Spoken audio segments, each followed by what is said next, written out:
kepala untuk berdoa. Kita datang kepada Tuhan masing-masing dengan doa menyatakan kerinduan untuk menerima firman Allah, dan Tuhan akan menjawab doa itu. Segala masalah kita dijawab oleh Tuhan dalam firman-Nya, sebab Tuhan adalah jawaban dalam segala sesuatu. Mari kita datang berdoa masing-masing. Saya akan naikkan doa buat kita sekalian. Haleluya. Bapa di surga, dalam nama Tuhan Yesus Kristus, kami datang kepadamu membawa kehidupan kami untuk menyatakan rasa syukur terima kasih kami kepada Dikau Tuhan untuk segala sesuatu yang sudah Engkau karuniakan kepada kami. Namun hati kami masih merindu bahwa saat ini juga Engkau menyatakan firman-Mu dalam kami masing-masing. Banyak masalah dalam hidup kami yang tidak dapat kami selesaikan dengan apapun yang ada di dunia ini. Dan kami percaya firman-Mu mampu melakukan semuanya itu untuk kami. Sebab itu kami datang kepadamu mohon, biarlah Engkau nyatakan firman-Mu dalam pemberitaan pada malam hari ini. Tuhan, biarlah kami mendapatkan kekuatan jawaban dari Dikau, dan kalau kami kembali ke rumah kami masing-masing, kami mendapatkan kekuatan baru dari Dikau lewat firman-Mu ini Tuhan. Tuhan, kami juga menyadari keterbatasan kemampuan kami untuk bisa mengikuti pemberitaan firman, untuk bisa mendengar, untuk bisa mengerti. Dan Tuhan, kami mohon biarlah Engkau dalam kuasa Roh-Mu yang suci menolong kami baik saat kami mendengar, menolong kami dalam memusatkan hati dan pikiran kami, dan dengan demikian kami bisa mengerti firman-Mu, bisa meyakini oh Tuhan, dan kami hidup di dalamnya. Terima kasih kuasa-kuasa kegelapan yang bisa mengganggu kami, yang menggoda kami saat pemberitaan firman ini. Tuhan, bersatu hati kami panggil nama Engkau untuk usir dia. Di dalam nama Tuhan Yesus Kristus, segala setan kami perintahkan kamu semua dalam nama Yesus, pergi. Darah Yesus yang berkuasa. Terima kasih, bebaskan kami Tuhan, dan biarlah Engkau berbicara dalam kami masing-masing dalam kuat kuasa Roh-Mu yang suci. Dan biarlah kehidupan kami tidak terbuang dengan sia-sia, tapi dalam tangan-Mu setiap kehidupan yang terkecil sekalipun berguna bagi kerajaan surga. Terima kasih Tuhan. Haleluya. Dalam nama Yesus kami sudah berdoa. Haleluya. Amin.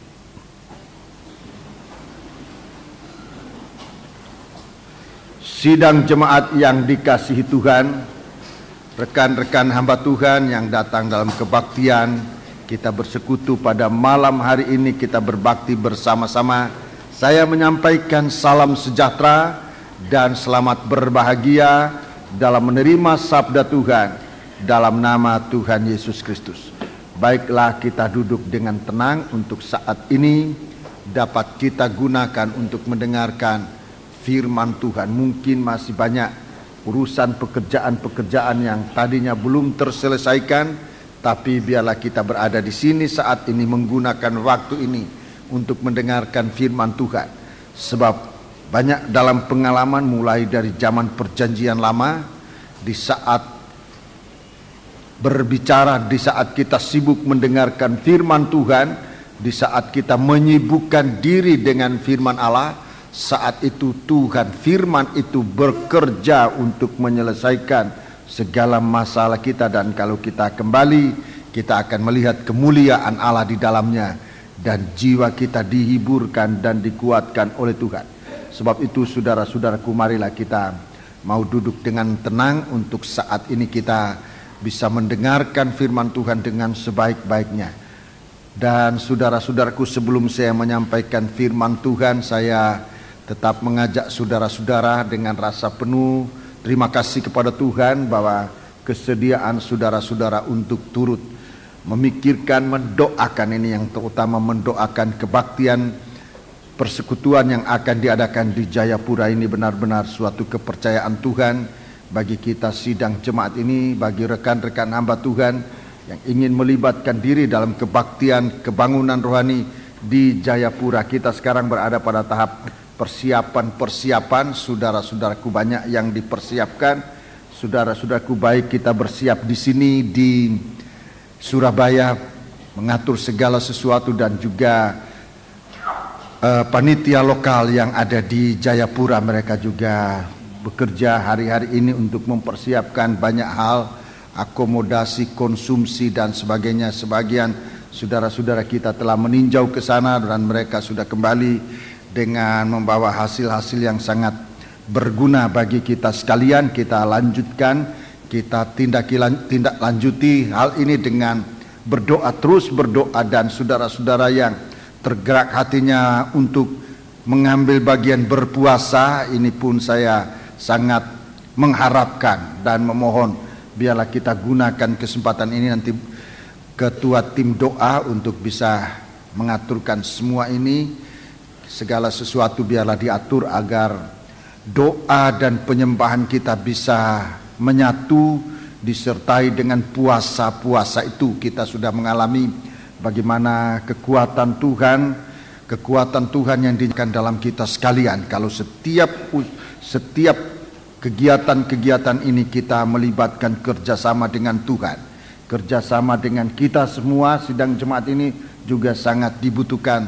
Tapi yang terutama bagaimana kita memperhatikan firman Tuhan. Dia yang membimbing kita dalam doa puasa yang kita sudah lakukan pada hari Selasa yang lalu. Kita mendengarkan bahwa mari kita memperhatikan firman Allah, perkembangan firman Allah, agar kita dapat bertindak sesuai dengan kehendak Tuhan di hari-hari ini. Kita sudah berada pada ambang pintu untuk masuk ke zaman baru, bumi dan langit yang baru, dengan akan meninggalkan bumi dan langit yang lama ini dalam kehancurannya, dan kita akan disingkirkan oleh Tuhan ke tempat yang membahagiakan kita untuk selama-lamanya. Sebabnya mari kita memperhatikan firman Tuhan, biarlah kita setia setiap kali kebaktian memperhatikan firman Tuhan, mendengarkan komando-komando dari Tuhan. Sebab kita bekerja tidak mengikuti rencana yang dibuat oleh manusia, tapi biarlah rencana ini dari Tuhan, sesuai dengan gerak dari awan, tiang api. Itu yang akan membawa kita ke tempat kemanapun kita harus pergi dan di apapun yang harus kita lakukan. Saya mohon sidang jemaat, tua-tua, pengerja-pengerja sekalian, untuk bersama-sama kita dengan panitia yang ada BP untuk bersatu di dalam melakukan tugas-tugas ini. Koordinasi kegiatan ini dipercayakan kepada BP untuk mengaturkan segala sesuatu. Ada apa-apa yang diperlukan kita selesaikan bersama-sama di dalam kasih-Nya Tuhan. Puji Tuhan. Pengorbanan-pengorbanan saudara-saudara yang tergerak untuk mengambil bagian dalam persembahan pengorbanan untuk kebaktian ini, saudara sudah dapat mengumpulkan itu lewat para tua-tua atau panitia atau lewat saya bersama istri, untuk dapat dikumpulkan semua, dicatat dan akan digunakan sesuai dengan keperluan yang kita sudah dengar dalam penyampaian maupun dalam bentuk pengumuman. Demikian yang saya akan sampaikan kepada saudara-saudara Tuhan, kiranya memberkati kita sekalian. Kita akan masuk dalam firman Allah. Saya juga perlu memberitahu kepada rekan-rekan hamba Tuhan, maafkan rekan-rekan hamba Tuhan yang ikut dalam kegiatan-kegiatan ini, bahwa kegiatan di Jayapura akan berlaku tanggal 23 sampai dengan 26. 23 sampai dengan 24 ya? 25 23, 24, 25 6 kali kebaktian, ditambah dengan kebaktian kaum wanita, semua 6 kali ya, 7 kali kebaktian, dan itu sudah diaturkan sedemikian rupa. Biarlah kita ikuti kebaktian ini. Yang akan naik kapal juga masih diurus, masih diaturkan tentang tiketnya. Lane yang akan kita ikuti lewat Manado. Lewat Manado ya. Jadi tidak lewat Ambon, lewat Manado, Bitung, Ternate, Sorong, Biak, Manokwari, Biak, kemudian ke Jayapura. Itu kalau saya lihat dalam lane itu memang kelihatannya lama, 6 hari, tetapi dibanding dengan ke mana itu, ke Nias, lane ini setengah lane turis ini. Sebab kita itu berlayar cuma malam hari. Kita berlayar malam dari Surabaya, Ujung Pandang itu yang paling jauh, Surabaya Ujung Pandang. Kemudian selanjutnya tiap pagi kita masuk Pelabuhan Baru. Tiap pagi kita masuk Pelabuhan Baru. Jadi kita tidur di kapal, siang di darat. Tidur di kapal, siang di darat. Jadi saya kalau memang waktunya cukup, saya sangat senang sekali lihat lane-nya itu, saya yang pilih naik kapal. Tapi waktu mungkin tidak mengizinkan saya naik kapal. Saya akan meninggalkan jemaat terlalu lama, sebab 2 minggu itu pergi pulang. Tetapi kalau ada waktu, memang lane ini lane yang paling menyenangkan saya lihat. Sekalipun kelihatan jauh, tetapi kita berlayar cuma malam hari. Setiap malam kita berlayar, pagi sudah sampai pelabuhan lagi. Malah dari Bitung sampai Ternate itu cuma 6 jam itu. Ada beberapa yang sangat dekat. Jadi setiap kali kita berhenti lagi, sekalipun umpamanya. Dan saya lihat laut yang diragukan ada ombaknya cuma dari sini Ujung Pandang itu aja. Selanjutnya sudah dalam keadaan biasanya tenang. Saya tidak tahu bisa menjamin tenang atau tidaknya, tergantung dari iman kita. Kalau iman kita tenang, laut pun ikut tenang. Puji Tuhan. Mari kita datang kepada Tuhan. Tuhan tolong kita sekalian. Kita juga masih mengurus apa namanya itu? Hercules ya. Diurus Hercules. Hercules juga untuk mempercepat supaya kita tidak terlalu lama. Bagi saudara-saudara yang cutinya sudah habis, saya rasa banyak di antara kita cuti sudah habis. Kalau saudara bisa ikuti ini, memang sudah mujizat ini. Saudara-saudaraku, diusahakan. Panitia sedang mengusahakan dapatnya kita menggunakan Hercules. Saudara-saudara semoga dapat di-charter. Kalau di-charter kita bisa atur, rasanya tidak sesukar waktu ikut umum. Kalau kita charter mungkin akan lebih baik ya. Pesawat yang biasa ya sementara semua diurus. Jadi kita berdoa supaya semua ini dalam pengurusan ini bisa berjalan lancar. Puji Tuhan. Jadi memang kita nanti menggunakan kendaraan-kendaraan ini kecuali kapal selam tidak dipakai. Belum waktunya pakai kapal selam ya, kita gunakan semua. Dan ini merupakan pengalaman yang indah dalam pelayanan ini. Kita berdoa terus, berdoa untuk bagi saudara-saudara yang mengambil tim doa ini, jangan lupa berdoa untuk firman Allah. Sebab apa saja yang kita atur tidak akan ada artinya jika dalam pemberitaan firman kita tidak mencapai sasaran yang Tuhan tunjukkan bagi kita sekalian. Puji Tuhan. Mari, malam ini kita akan memeriksa firman Tuhan. Dalam kitab Wahyu Fatsal 21, kitab Wahyu Fatsal yang ke-21, kita sudah membaca ayat 12 sampai dengan ayat yang ke-21.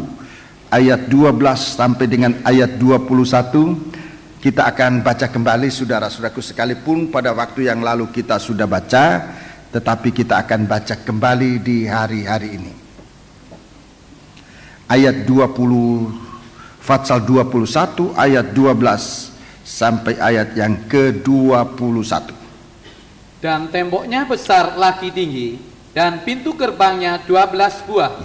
Dan di atas pintu-pintu gerbang itu ada 12 malaikat, dan di atasnya tertulis nama ke-12 suku Israel. Iya, pintu gerbang ini ada 12 malaikat, juga ditulis ke-12 suku Israel. Bagi rekan-rekan hamba Tuhan, nama-nama dari pintu-pintu ini saudara bisa baca di dalam kitab Nabi Yehezkiel pasal 48.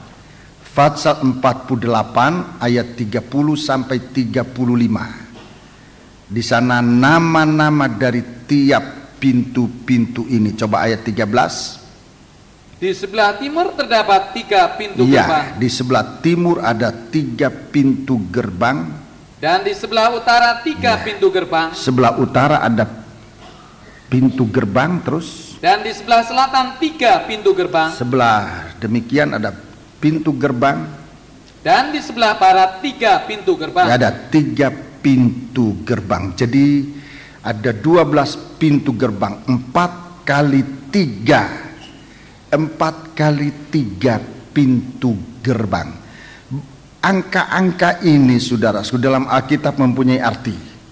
4 itu menunjuk kepada 4 penjuru alam yang disebutkan tadi.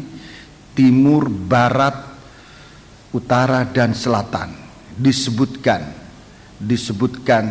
itu berarti di setiap arah hidup ini, di setiap penjuru alam ini ada kesempatan untuk beroleh keselamatan. Tiap arah, tiap mata angin punya 3 pintu gerbang. Angka 3 bicara tentang Allah Bapa, Anak laki-laki, dan Roh Kudus. Ini pintu untuk masuk di dalam kerajaan surga, yaitu Tuhan Yesus Kristus. Tadi sudah disebutkan pintu sebelah utara. Pintu sebelah utara di situ ada Ruben, Yahuda, dan Lewi. Itu di dalam kitab Nabi Yehezkiel. Dalam catatan saya, pintu sebelah utara itu pintunya Ruben, Yehuda, Lewi. Ini anak-anaknya Lea, ya. Semua ini anak-anaknya Lea. Ruben, Yehuda, Lewi. Kemudian di sebelah timur ada pintu dari Yusuf, Benyamin, dan Dan. Yusuf dan Benyamin ini anak dari Rahel, Dan ini anaknya dari Bilha. Jadi ini anak yang diberikan oleh Tuhan kepada istri yang namanya Rahel, ya. Kemudian sebelah barat, di sebelah barat ada pintu dari Gad, Asher, Naftali. Di sebelah selatan ada pintu dari Simeon, Isakar, dan Zebulon. Inilah nama-nama pintu. Saya sudah menjelaskan pintu gerbang kerajaan surga itu adalah sidang jemaat. Rumah Allah itu pintu gerbang kerajaan surga. Baitel atau Betel, kita biasa menyebutkan Betel, rumah Allah. Tabernakel dalam bahasa Grekanya, tabernakel, gereja itu juga rumah Allah yang kita sebut. Itu pintu gerbang kerajaan surga. Sekarang pintu-pintu gerbang itu tidak bicara tentang gedungnya, tetapi umat yang ada, yang terdiri dari gereja Tuhan, anggota gereja Tuhan itu merupakan sidang jemaat. Dan tiap sidang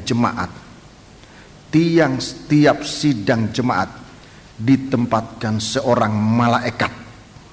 Di sini tadi dikatakan tiap-tiap jemaat itu ada, tiap-tiap pintu gerbang itu ada malaikat, ya. Ada malaikat. Tiap pintu gerbang Tuhan taruh malaikat. Hanya malaikat. Tidak ada wakil malaikat, tapi malaikat. Ada malaikat. Di dalam kitab Wahyu pasal 1, saudara catat saja kitab Wahyu pasal 1, malaikat itu adalah bicara tentang gembala sidang jemaat. Malaikat itu bicara tentang gembala sidang jemaat. Rekan-rekan hamba Tuhan, gembala sidang jemaat, tolong lebih baik dibaca ayat ini, kita berada bersama-sama. Saya tidak ingin menggurui, hanya ingin mengingatkan kita bersama-sama. Tolong sebut ayatnya, bintang malaikat dan bintang. Wahyu 1 ayat yang ke-20. Ya, Wahyu pasal 1 ayat 20. Dan rahasia ketujuh bintang yang telah kau lihat pada tangan kananku adalah ketujuh kaki dian emas itu. Ketujuh bintang itu ialah malaikat ketujuh jemaat. Iya, malaikat 7 jemaat. 7 bintang itu adalah malaikat sidang jemaat. Terus, dan ketujuh kaki dian itu ialah ketujuh jemaat. Iya, 7 kaki dian itu 7 jemaat. Jadi malaikat ini adalah gembala sidang. Gembala sidang jemaat. Itu merupakan kebutuhan pokok dari domba-domba. Itu kebutuhan nomor 1. Kebutuhan nomor 1 dari domba-domba adalah gembala. Domba-domba itu hanya butuh gembala. Itu kebutuhan. Kalau gembala itu ada, rumput hijau terjamin. Sebab gembala berusaha untuk mendapatkan rumput hijau. Dan dalam Mazmur pasal 23, gembala itu membawa domba-domba ke rumput hijau supaya domba-domba itu terletak, ditaruh di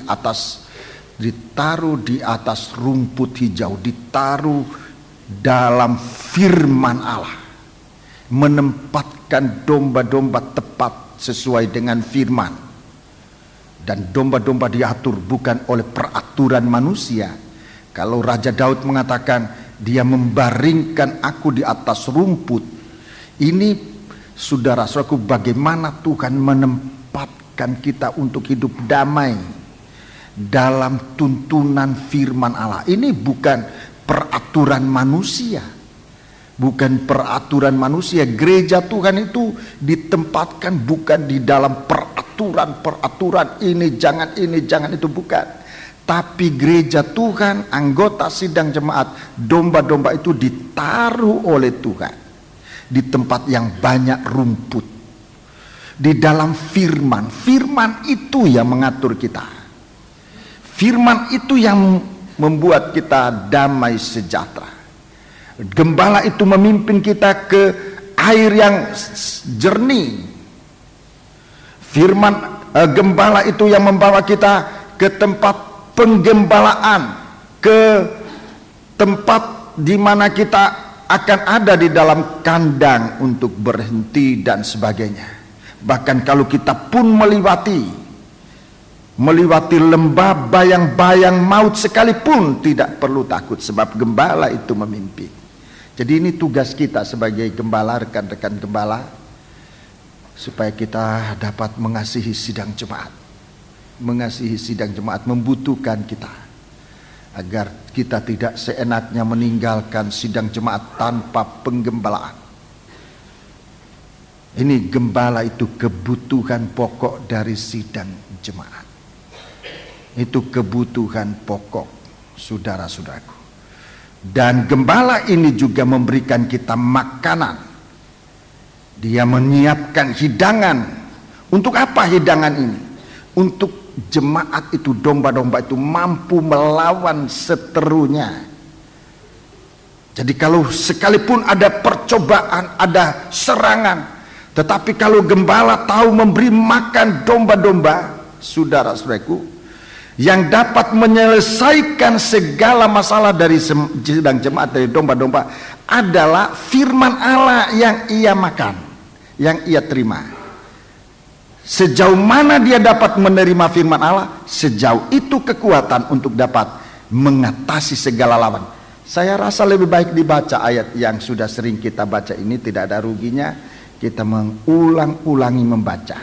Coba tolong kita baca Mazmur 23. Tuhan adalah gembalaku. Iya, Tuhan itu gembalaku. Tak akan kekurangan aku. Tidak akan kekurangan. Itu artinya cukup, itu nomor satu. Tidak kekurangan itu artinya cukup. Kalau Tuhan menggembalakan kita, kita itu dalam kecukupan, itu nomor satu. Segala kebutuhan kita dicukupkan. Tetapi tidak berkekurangan, saudara-saudaraku, itu juga berarti kita menjadi sempurna. Kita disempurnakan di dalam penggembalaan. Saya bukan untuk mengada-ada berbicara ini, tetapi untuk menghormati penggembalaan Tuhan. Kita disempurnakan di dalam penggembalaan. Kita disempurnakan di dalam penggembalaan. Itu sebabnya mendekat hari Tuhan ini, saudara-saudaraku, mendekat hari-hari Tuhan, kita sudah harus bisa memastikan bahwa kita tergembala oleh Tuhan. Kita menjadi orang Kristen yang tergembala, tidak menjadi orang Kristen yang mengembara. Kita bisa fellowship di sini, di sana, berfellowship, tetapi kita punya kandang penggembalaan. Di sana tiap pintu ini, tiap jemaat itu Tuhan taruh gembala, malaikat yang menggembalakan kita. Tuhan itu gembalaku, aku tidak akan berkekurangan. Tidak kekurangan artinya kebutuhan kita dicukupi. Tetapi lebih dari itu, di situ kita nanti akan mengalami kesempurnaan menjadi anggota tubuh Kristus. Tidak kekurangan. Nanti gereja Tuhan itu akan ditampilkan bagaikan Yerusalem baru, cemerlang, tanpa cacat celah, tanpa kerut. Ini namanya tidak berkekurangan. Tidak berkekurangan. Ini gereja Tuhan. Dan ini hasil dari penggembalaan. Baca terus. Ia membaringkan aku di padang yang berumput hijau. Iya, itu nomor satu. Tuhan gembala ini tugasnya membawa kita ke tempat yang banyak rumput hijau, dibaringkan. Perkataan dibaringkan itu artinya kita yakin firman Allah. Kita tenang di dalam firman Allah. Kita terpelihara, tersembunyi di dalam firman Allah. Dan setan tidak bisa menjamah kita. Kalau kita berada dalam firman Allah, setan tidak bisa menjamah kita. Setan tidak bisa menjamah kita. Dan Tuhan katakan kepada bangsa Israel waktu perjalanan di padang belantara, kalau kamu mendengar firman, memegang perintahku dan memegang ketetapanku, maka tidak ada satu penyakit yang dialami oleh bangsa Mesir akan masuk dalam kamu. Seorang hamba Tuhan yang tua yang dipakai oleh Tuhan, saudara-saudaraku, dia bicara, dia dipakai oleh Tuhan sampai umur lanjut, lebih dari 90 tahun masih melayani Tuhan. Dia katakan dia itu sehat karena apa? Karena firman Allah ada dalam hatinya dia. Firman Allah itu mengusir segala penyakit yang ada di dalam tubuh dia. Saya salut dan menghormati Tuhan mendengar kesaksian seorang hamba Tuhan. Sampai hari ini masih menyampaikan firman Allah, semangat. Masih, saudara-saudara. Karena firman Allah. Dan saya sangat mengaminkan sebab sesuai dengan firman Allah.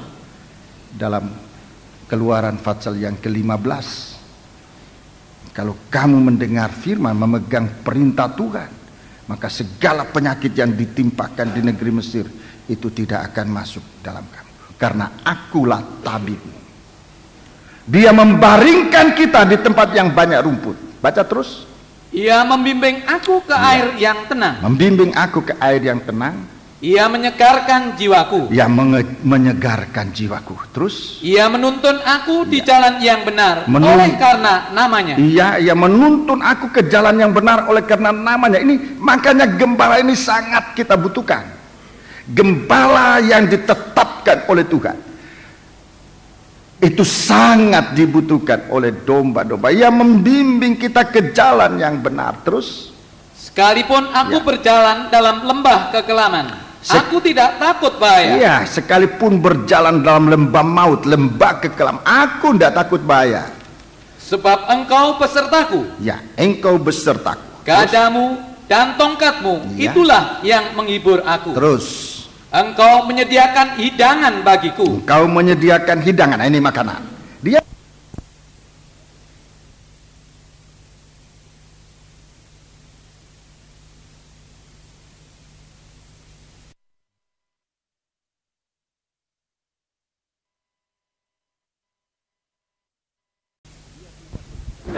tidak berpidato. Hamba Tuhan yang gembala yang ditetapkan oleh Tuhan, dia tidak berpidato. Dia menyampaikan berita firman.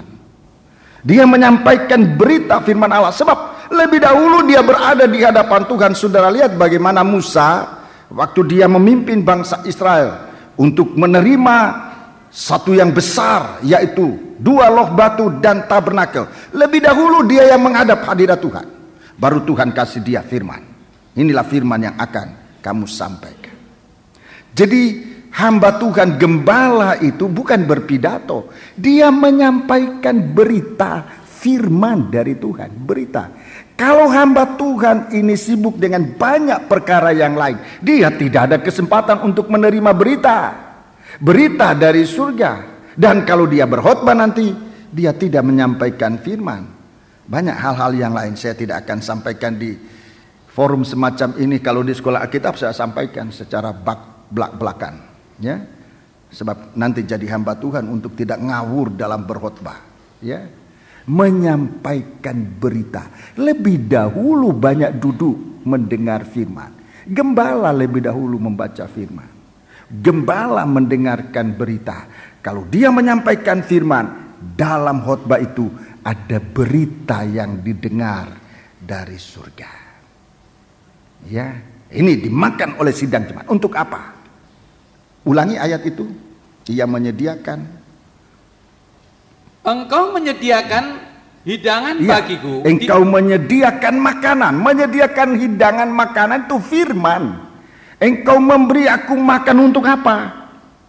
Di hadapan lawanku. Ya, menghadapi, untuk menghadapi. Untuk menantang lawan musuh yang membawa percobaan, yang membawa kegelisahan, yang membawa banyak perkara-perkara yang menggelisahkan, yang menakutkan. Firman Allah yang kita terima itu kekuatan untuk melawan segala seteru. Ini gembala yang baik, saudara-saudaraku. Dan kesempatan semacam ini saudara bisa menerima firman Allah. Saudara bisa datang ke saya, bisa tentunya. Tetapi saya bicara kalau saudara kita berhadapan-hadapan itu bisa ada pikiran manusia dicampur dalam nasihatku itu. Ada perasaan, ada emosi dan banyak hal yang mencampuri nasihat. Tapi kalau saudara dengar firman semacam ini, itu murni dari Allah. Apa-apa yang saudara butuhkan sesuai dengan percobaan dan kebutuhan, itu dipenuhi oleh firman. Semacam ini. Saya tidak tahu masalah saudara. Saya tidak tahu kebutuhan saudara. Tapi kalau firman Allah berbicara tentang apa yang menjadi masalah saudara, itu benar-benar merupakan firman, makanan untuk menghadapi segala tantangan-tantangan itu. Terus? Engkau mengurapi kepalaku dengan minyak. Ya, mengurapi kepalaku dengan minyak. Biarlah aku penuh melimpah. Terus. Kebajikan dan kemurahan belaka akan mengikuti aku seumur hidupku. Terus. Dan aku akan diam dalam rumah Tuhan sepanjang masa. Diam dalam rumah Tuhan. Kita hidup di dalam penggembalaan. Itu rumah Allah. itu pintu gerbang kerajaan surga. Digembalakan oleh seorang malaikat. Dia bintang sidang jemaat. Gembala itu bintangnya sidang jemaat. Gembala itu bintang sidang jemaat. Gembala itu malaikat sidang jemaat. Kebetulan saya sebagai seorang gembala, tetapi kalau saya bicara ini tidak untuk menonjolkan diri saya, tetapi untuk kita sadar kalau kita dipercayakan oleh Tuhan untuk menjadi seorang gembala, taulah kedudukan kita untuk dapat membawa diri sebagai seorang gembala. Jadi kita lihat kebutuhan pokok dari sidang jemaat, dari domba-domba, bukan yang lain-lain, tetapi gembala. Itu kebutuhan pokok. Penderitaan yang diderita oleh domba, penderitaan yang paling berat, penderitaan yang paling berat yang diderita oleh domba-domba adalah kalau dia tidak punya gembala. Itu penderitaan. Itu penderitaan. Itu penderitaan, saudara-saudaraku. Kalau di dalam suasana menderita, dia tidak bisa melihat, dia tidak bisa mengharapkan apa-apa. Tapi kalau gembala itu ada, itulah Yesus Kristus, itu penghulu gembala. Kemudian kita ditempatkan di tengah domba-domba ini bagaikan gembala-gembala. Ada yang gembala atas 1000 orang, ada yang gembala atas 100 orang, ada yang gembala atas 50, ada yang gembala atas 10 orang. Itu yang disebutkan di dalam Keluaran pasal 18. Saudara-saudara, itu gembala-gembala yang menyelesaikan. Kalau itu ada, kehidupan itu diringankan. Tapi kalau tidak ada gembala, saya mendengarkan ini di dalam kitab Nabi Zakaria. Kitab Nabi Zakaria ini Tuhan bicara tentang gembala, ya. Tuhan bicara banyak tentang gembala. Kitab Nabi Zakaria. Dan di dalam kitab Nabi Zakaria pasal 10, kitab Nabi Zakaria pasal 10 ayat 1 dan ayat yang kedua. Coba kita baca. Kitab Nabi Yesaya pasal 10, kitab Zakaria pasal 10 ayat 1 dan ayat 2. Mintalah hujan daripada Tuhan pada akhir musim semi. Iya. Tuhanlah yang membuat awan-awan pembawa hujan deras. Iya. Dan hujan lebat akan diberikannya kepada mereka, dan tumbuh-tumbuhan di padang kepada setiap orang. Iya, jadi Tuhan mempersiapkan lebih dahulu ladang penggembalaan. Ladang penggembalaan yang tidak kering, tetapi disirami dengan hujan pada masanya. Walaupun ada awan-awan, tapi awan-awan itu tidak kering, tidak awan kosong. Di dalam surat Yakobus disebutkan tidak merupakan awan yang kosong, tapi awan itu membawa hujan. Sekalipun ada percobaan, tapi dari percobaan itu selalu ada hikmahnya. Memberikan kebahagiaan, memberikan berkat. Ayat 2. Sebab apa yang dikatakan oleh terafim adalah jahat. Ya, perhatikan di sini disebut terafim. Terafim ini semacam patung yang disembah. Ini semacam patung yang disembah. Jadi kalau kita hanya punya terafim, itu keliru, saudara-saudaraku. Terafim ini seseorang yang ada di dalam sidang jemaat yang disembah. Gembala kalau hanya suka disembah, mari saya ini bicara, saya sebagai gembala, mari rekan-rekan kita gembala, kita gembala kalau mau berada dalam sidang jemaat bisa bermacam-macam bentuknya. Di sini pertama dikatakan kalau sebagai terafim dia akan jahat. Dia akan jahat kalau terafim, artinya mau disembah. Kalau gembala itu bukan malaikat, saudara-saudaraku, tidak diutus oleh Tuhan, tapi terafim. Terafim itu dibuat oleh manusia.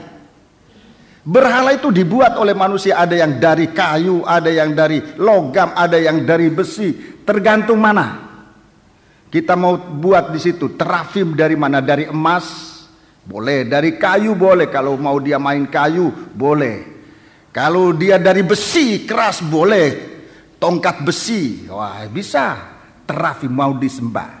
Kita lihat di sini, kalau dia itu terafim bukan malaikat jemaat, tapi terafim dalam jemaat, dia akan berbuat jahat. Dia akan berbuat jahat. Ini saya bukakan dalam sidang jemaat, terutama buat saya untuk perhatikan, dan rekan-rekan hamba Tuhan saya ajak supaya kita jadi seorang hamba Tuhan bintang malaikat yang diutus oleh Tuhan, bukan terafim, bukan yang diangkat oleh manusia, bukan diangkat oleh manusia, tapi ditempatkan oleh Tuhan. Kalau diangkat oleh manusia, kita bisa disembah. Dan kalau sudah merasa dibutuhkan, nah ini terafim ini. Kalau kita merasa dibutuhkan, oh kita bisa berbuat seenaknya, mau apa saja. Toh aku dibutuhkan. Padahal bukan begitu. Kita ini malaikat punya tugas dalam apa tadi? Dalam Mazmur 23. Kalau jadi terafim, dia adalah jahat. Terus? Dan yang dilihat oleh juru-juru tenung adalah dusta. Ya, kalau kita hamba Tuhan, gembala bagian juru tenung, petenung, ya kita menyampaikan dusta banyak, khotbah-khotbah itu, tapi dusta, nggak bener. Dusta. Dia berpidato tetapi tidak ada isi firman Allah. Dusta. Kalau dia hanya petenung, jadi bukan malaikat, dia petenung. Apa yang disampaikan dilihat oleh juru-juru tenung itu adalah dusta. Terus. Dan mimpi-mimpi yang disebutkan mereka adalah hampa. Kalau dia hanya main mimpi terus, mimpi ini, mimpi itu dan sebagainya, itu hampa, kosong. Terus. Serta hiburan yang diberikan mereka adalah kesia-siaan. Iya. Kalau dia menghiburkan kita, hiburan sia-sia, nggak benar. Jadi jadilah malaikat bintang sungguh-sungguh dalam jemaat. Doakan gembalamu, jangan jadikan dia terafim, ya. Jangan dia jadikan juru tenung, macam-macam yang kita jangan. Nanti itu yang disebut di sini. Baca terus. Oleh sebab itu, bangsa itu berkeliaran seperti kawanan domba, ya, dan menderita sengsara. Perhatikan, dan menderita sengsara. Kawanan domba itu berkeliaran dan menderita sengsara sebab tidak ada gembala. Ya, sebab tidak ada gembala. Sebab tidak ada gembala, domba-domba itu menderita. Ini saya rasa perlu kita para hamba-hamba Tuhan, gembala-gembala menyadari itu. Kita membuat derita untuk jemaat. Kalau kita seenaknya dalam sidang jemaat. Padahal Tuhan bermaksud menempatkan kita dalam sidang jemaat untuk menjadi seorang yang dipakai oleh Tuhan. Untuk orang dipakai, dibutuhkan oleh sidang jemaat. Dan kalau kita sudah merasa dibutuhkan oleh Tuhan, oleh sidang jemaat, perhatikan, kalau kita merasa dibutuhkan oleh Tuhan, nomor satu, jangan jadi terafim. Ya, kita menjadi ilah yang disembah. Jangan jadi petenung. Jangan jadi pemimpin, kebanyakan tidur pemimpin ini, saudaraku. Jangan jadi hanya untuk mencari kesenangan, penghiburan, hiburan yang sia-sia. Tadi jadilah gembala, saudara-saudaraku. Ada malaikat pada pintu-pintu gerbang. Ini mari, rekan-rekan hamba Tuhan, sekali lagi saya tidak bermaksud menggurui. Tapi sebagai seorang hamba Tuhan, saya ingin menyampaikan hal ini sebagai sesuatu yang Tuhan percayakan kepadaku untuk disampaikan bagi kita sekalian. Ayat yang ke-14, kita kembali Wahyu 21 ayat 14. Ayat 14. Ayat 14. Dan tembok kota itu mempunyai 12 batu dasar. Dan di atasnya tertulis ke-12 nama ke-12 rasul anak domba itu. Iya, 12 rasul anak domba. 12 rasul ini ada di Yerusalem, namanya ditulis di Yerusalem. Mereka itu sudah mati, tetapi masuk di Yerusalem menjadi mempelai wanita, sebab dalam ayat 9 Yerusalem ini disebut, Yerusalem baru ini disebut pengantin perempuan mempelai anak domba. Di sana ada rasul-rasul yang sudah mati tapi bangkit. Coba baca ayat 9. Ayat 9. Maka datanglah seorang dari ketujuh malaikat yang memegang ketujuh cawan, yang penuh dengan ketujuh malapetaka terakhir itu. Lalu ia berkata kepadaku, katanya, marilah ke sini. Aku akan menunjukkan kepadamu pengantin perempuan. Iya, di sini disebut wujud dari pengantin perempuan mempelai anak domba. Iya, mempelai anak domba ayat 10. Lalu di dalam roh ia membawa aku ke atas sebuah gunung yang besar lagi tinggi. Iya. Dan ia menunjukkan kepadaku kota yang kudus itu, Yerusalem, turun dari surga dari Allah. Yerusalem turun dari surga dari Allah. Jadi Alkitab bicara tentang mempelai perempuan. Di sini pengantin perempuan mempelai anak domba. Dimulai dari Wahyu pasal 21. Baru di situ kita menemukan istilah mempelai anak domba dalam wujudnya yang sempurna. Saya ulangi, baru pada Wahyu pasal 21 ini Tuhan bicara tentang mempelai anak domba, mempelai atau pengantin perempuan mempelai anak domba. Wahyu pasal 21. Jadi kalau kita bicara tentang mempelai dari anak domba, pengantin perempuan, harus berangkat dari Wahyu pasal 21 ini. Di situ kita menemukan ada orang yang diubahkan, ada orang mati dibangkitkan, termasuk 12 rasul-rasul. Mungkin sudah bertanya, kalau begitu sebelumnya apa? Sebelumnya itu mulai dari kitab Kejadian sampai sebelum Wahyu pasal 21 ini, di sana mempelai wanita itu dalam proses, masih dalam proses untuk sampai kepada kesempurnaan. Termasuk Wahyu 12 ayat 1 ini gambarnya. Ini masih mempelai dalam proses. Dia masih harus mengalami suatu keubahan sekejap mata untuk masuk, saudara-saudaraku. Dia masih dalam proses, saudara-saudaraku. Dagingnya masih ada. Dia bersalut dengan matahari. Dia bermahkota 12 bintang. Dia berdiri di atas bulan, atau di bulan atas, bulan ada di bawah kakinya. Tetapi dia masih dalam keadaan manusia. Dia masih dalam keadaan manusia. Dia sudah ditampilkan di udara, tetapi masih dalam keadaan manusia. Dia masih membutuhkan waktu di mana sangkakala Allah dibunyikan, dia diubahkan dalam sekejap mata untuk tidak bertubuhkan, tidak mempunyai tubuh yang jasmani, tetapi menerima tubuh yang rohani. Mungkin saudara mau tanya buktinya di mana? Wahyu 12 ayat 2. Wahyu 12 ayat 2. Di sana buktinya. Wahyu 12 ayat 2. Wahyu 12 ayat 2. Ayat 1 lebih dahulu dibaca. Maka tampaklah suatu tanda besar di langit. Tanda besar di langit. Seorang perempuan berselubungkan matahari, dengan bulan di bawah kakinya, dan sebuah mahkota dari 12 bintang di atas kepalanya. Ini bicara tentang gereja Tuhan yang masih dalam proses menjadi mempelai. Masih dalam proses. Masih dalam pergumulan perobekan daging. Ya, itu proses. untuk mendapatkan tubuh yang rohani. Itu tubuh mempelai.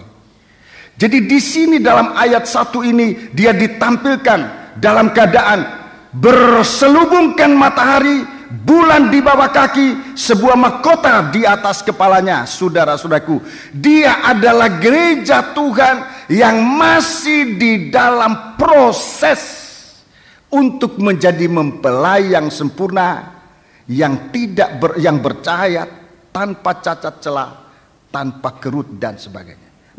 Dia masih dalam proses. Buktinya ayat 2. Coba kita baca ayat 2. Ia sedang mengandung. Ya, ia sedang mengandung.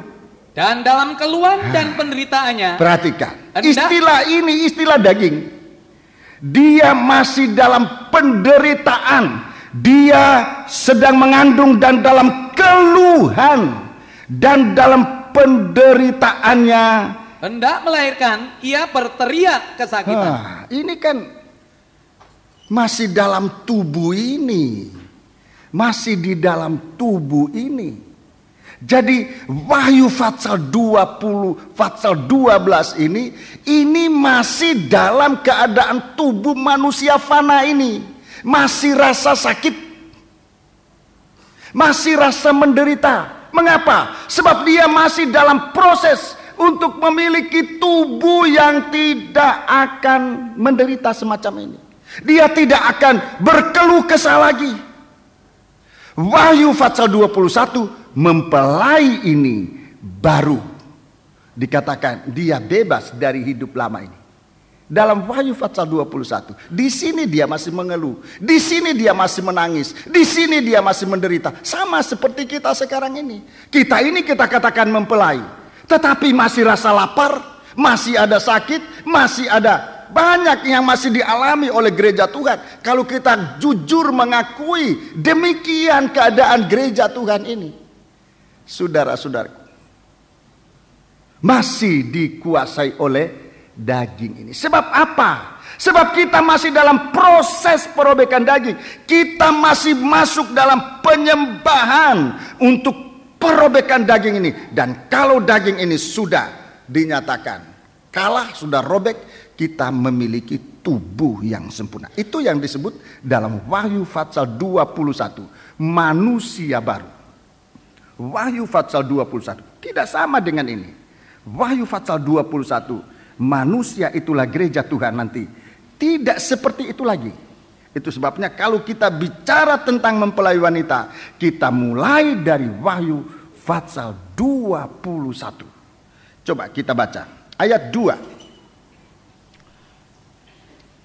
Dan aku melihat kota yang kudus, Yerusalem yang baru. Yerusalem yang baru. Turun dari surga. Dari Allah yang berias bagaikan pengantin perempuan. Disebut pengantin perempuan. Bukan hanya seorang perempuan, tapi sudah disebutkan pengantin perempuan. Di Wahyu 12 seorang perempuan. Di sini dia disebutkan seorang pengantin perempuan. Terus yang berdandan untuk suaminya. Berdandan untuk suaminya. Lalu aku mendengar suara yang nyaring dari tahta itu berkata, lihatlah, kemah Allah ada di tengah-tengah manusia, dan ia akan diam bersama-sama dengan mereka. Mereka akan menjadi umatnya, dan ia akan menjadi Allah mereka. Perhatikan, ini mempelai, ayat 4. Dan ia akan menghapus segala air mata dari mata mereka. Tidak lagi ada air mata. Dan maut tidak akan ada lagi. Maut tidak ada lagi. Tidak akan ada lagi perkabungan. Tidak ada perkabungan. Atau ratap tangis. Atau ratap tangis. Atau duka cita. Atau duka cita. Sebab segala sesuatu yang lama itu telah berlalu. Jadi di sini Wahyu 12, tanda-tanda kehidupan lama itu masih kelihatan. Keluh kesah, ratap tangis, mengeluh dan menderita. Masih ada. Itu akan diubahkan oleh Tuhan. Gereja Tuhan masih di dalam perjuangan. Dia masih menghadapi mulutnya ular naga. Dia masih berhadapan dengan naga ular merah padam yang besar. Saudara-saudaraku, dia masih dalam suasana. Tapi di sini itu ketakutan tidak ada lagi. Sebab kasih itu sudah menjadi sempurna. Haleluya. Dia nanti bersinar bercahaya bagaikan Yerusalem baru, bercahaya tanpa cacat celah dan kerut dan sebagainya. Haleluya. Di sana kita berada. Ke-12 nama dari rasul-rasul tertulis di Yerusalem baru. Siapa bisa hapus nama rasul-rasul ini? Tidak ada orang bisa menghapuskan. Dia sudah ditulis. Dan kalau kita katakan dia tidak masuk mempelai, siapa bisa menghapus nama rasul-rasul ini? Rasul-rasul tertulis. Yesus dia mempelai laki-laki. Dia kepala. Dia juga punya pengalaman sama seperti ini. Dia mati, dia bangkit, dia dipermuliakan. Puji Tuhan. Jadi itu teladan mempelai wanita. Itulah Yesus Kristus. Dia mati, dia bangkit. Dan oleh kemurahannya, saudara-saudaraku yang kita peroleh, semoga semua kita ini mengalami adalah kita diubahkan dalam sekejap mata. Itu jalan yang disediakan bagi kita untuk tidak harus mati, apalagi mati dengan pedang dari antikris. Lebih baik sekarang kita dalam perjuangan untuk kita diubahkan. Wanita ini, wanita yang disebut dalam Wahyu 12, inilah orang yang akan menjadi mempelai orang yang masih hidup saat Yesus datang. Ini Wahyu pasal 12 ayat 1 ayat 2. Ini adalah gereja Tuhan yang masih hidup. Masih hidup. Semoga kita ada dalam tubuh ini. Tubuh semacam ini adalah orang yang masih hidup waktu Yesus datang untuk mengalami diubahkan sekejap mata. Sementara bagian tubuh yang lain yang sudah mati, orang-orang kudus yang sudah mati, yang sekarang ada di perhentian, kalau Yesus datang, mereka akan dibangkitkan lebih dahulu. Kemudian kita yang masih hidup akan, siapa itu yang masih hidup? Kita yang masih hidup siapa? Ini yang masuk di dalam tubuh mempelai wanita ini. Itu memang tidak mati. Wahyu 12 ayat 1 itu memang tidak ada orang mati di situ. Itu orang hidup semua. Itu semua orang hidup. Mereka itu yang dibawa oleh Tuhan ke padang belantara untuk saudara-saudaraku menang liwat dari kematian. Tetapi dalam proses keubahan, perobekan daging, untuk waktu Yesus datang diubah dalam sekejap mata. Semoga kita bisa mengerti hal ini. Jadi kalau bicara tentang mempelai wanita, kita berangkat dari Wahyu pasal 21. Pasal 19, gereja Tuhan. Masih disebut seorang wanita. Masih gereja Tuhan. Kisah 2 Korintus 11 masih dipertunangkan. Masih dipertunangkan. Baru disebut mempelai wanita dalam keadaan sempurna tanpa cacat celah. Tidak ada ratap tangis, tidak ada lagi tabiat daging. Itu manusia lama itu enggak ada lagi. Sebab sudah diubahkan menjadi manusia baru. Diubahkan menjadi manusia baru, saudara-saudara.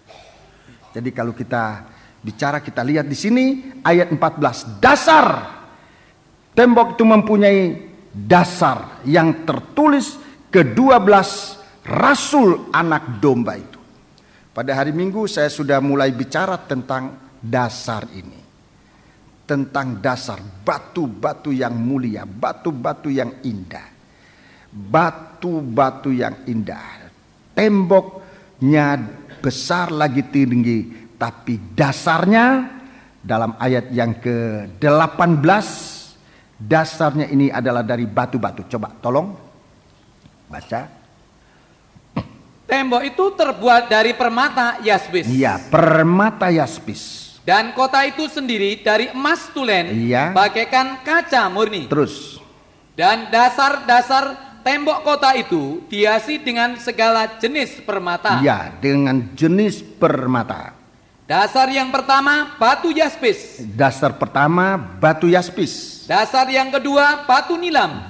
Dasar yang kedua batu nilam. Dasar yang ketiga batu mirah. Iya. Dasar yang keempat batu samrud. Iya. Dasar yang kelima batu unam. Iya. Dasar yang keenam batu sardis. Iya. Dasar yang ketujuh batu ratna cempaka. Ratna cempaka. Yang kedelapan batu beril. Iya. Yang kesembilan batu krisolit. Iya. Yang kesepuluh batu krisopras. Yang ke-11 batu laswardi, dan yang ke-12 batu kejubung. Iya, ini dasar. Ini dasar. Batu-batu semacam ini, ulangi, batu-batu semacam ini kita temukan di atas dada dari imam besar. Kita temukan ia di atas dada dari imam besar. Mari kita membaca itu di dalam Keluaran pasal 28. Di atas dada imam besar ada di situ salah satu pakaian imam besar namanya tutup dada, ya. Tutup dada. Tutup dada. Ya, kita membaca tutup dada, ya.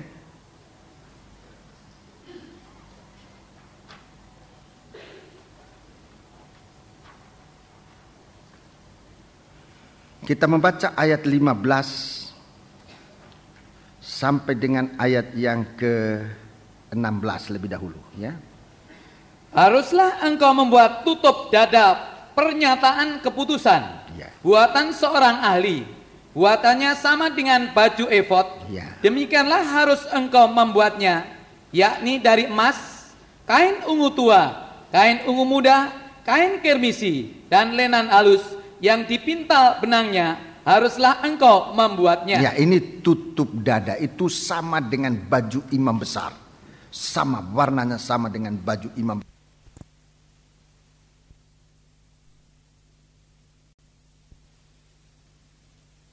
besar. Itu pakaian imam besar.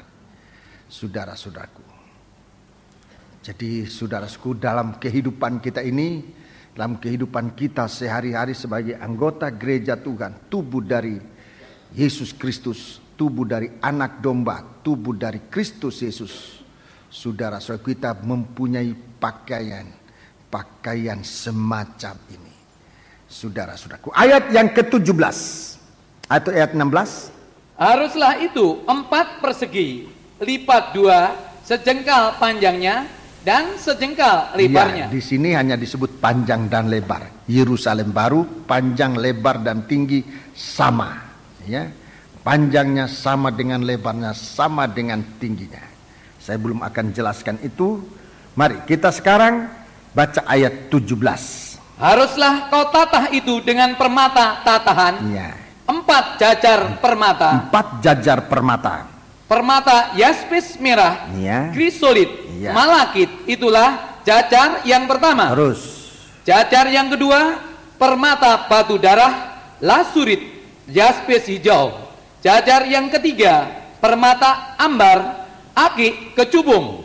Jajar yang keempat, permata pirus, krisopras, dan nefrit. Terus. Dengan berikatkan emas. Demikianlah permata-permata itu dalam tatahannya. Iya, dalam perjanjian lama, di atas batu-batu ini,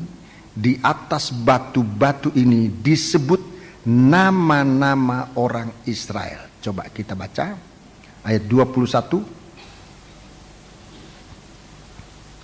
Sesuai dengan nama para anak Israel, permata itu haruslah 12 banyaknya. Ya. Dan pada tiap-tiap permata haruslah ada diukirkan seperti meterai nama salah satu suku dari yang 12 itu. Ya, terima kasih.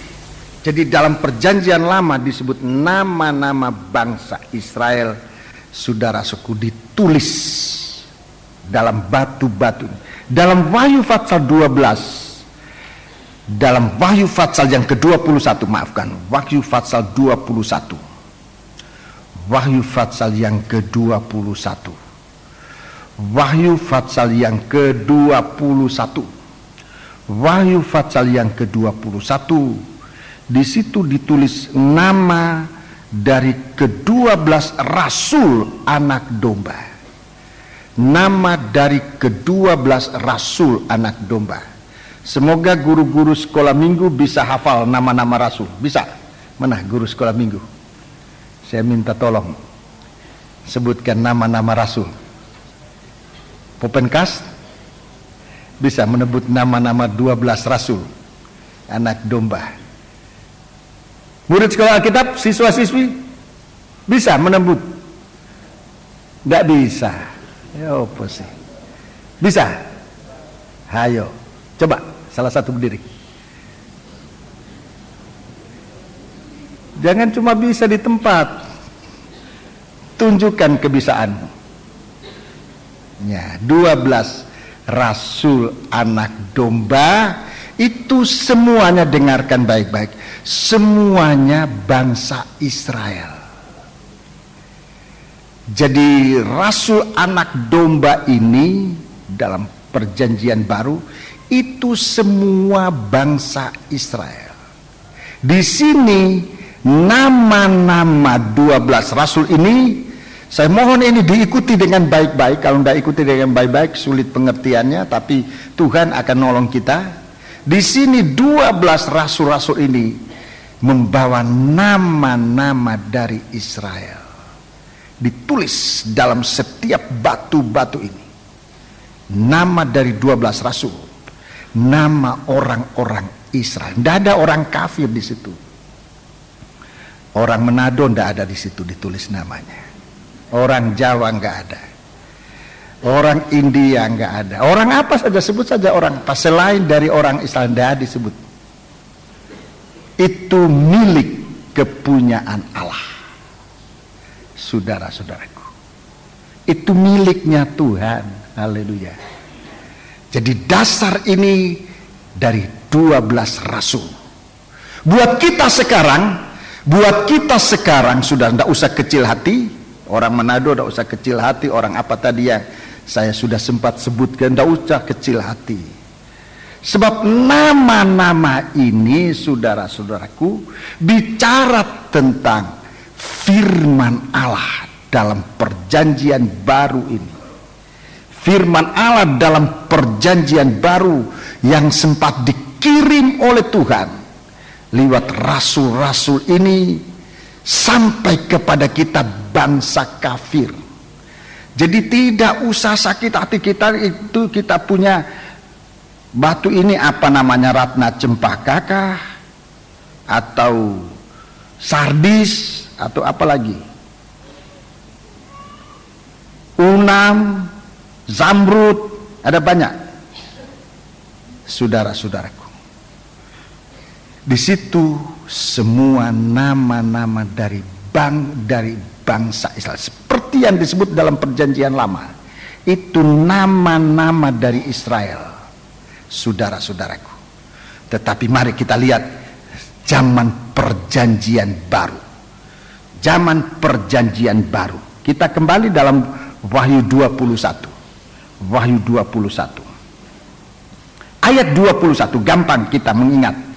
Wahyu 21 ayat 21. Wahyu 21 ayat 21. Dan ke-12 pintu gerbang itu, di situ 12 pintu gerbang itu adalah 12 mutiara. 12 mutiara. Setiap pintu gerbang terdiri dari 1 mutiara. Setiap pintu terdiri dari 1 mutiara. Dan jalan-jalan kota itu dari emas murni bagaikan kaca bening. Terima kasih. Ini untuk kita bangsa kafir. Ini bagian kita bangsa kafir. Mutiara. Ini batu untuk bangsa kafir.